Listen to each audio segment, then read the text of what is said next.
আমানত হুকুকুল্লাহ হুকুকুল ইবাদ। আমাদের কাছে আল্লাহর কিছু আমানত আছে,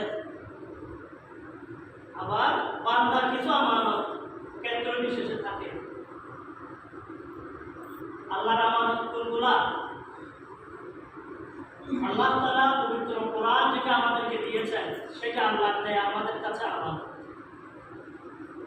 এটা ধারক বাহক হওয়াটা হচ্ছে আমানতের সংরক্ষণ করা, কোরআন অধ্যয়ন করা, যা অধ্যয়ন করে সেটার আলোকে জীবন পরিচালনা করা, কোরআনের আলোকে সমাজ গড়ার জন্য চেষ্টা করা, এটা হচ্ছে কোরআনের আমানত রক্ষা করা। পাশাপাশি নবীর সুন্নাহ আমাদের কাছে আমানত। এরপরে আল্লাহ তাআলা আমাদেরকে যে শরীরটা দিয়েছেন এটা আমানত।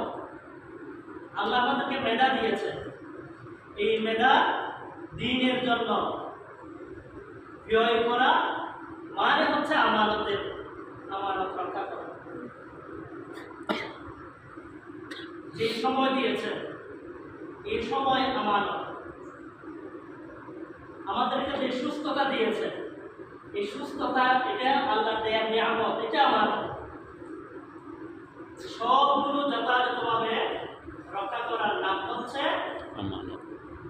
আমানত, আমানতের হেফাজত করা, এগুলো হুকুকুল্লাহ। একইভাবে আল্লাহর বিধানগুলো ফরজ ওয়াজিব যেগুলো রয়েছে এগুলা যথাযথভাবে পালন করা আল্লাহর আমানত আদায় করা।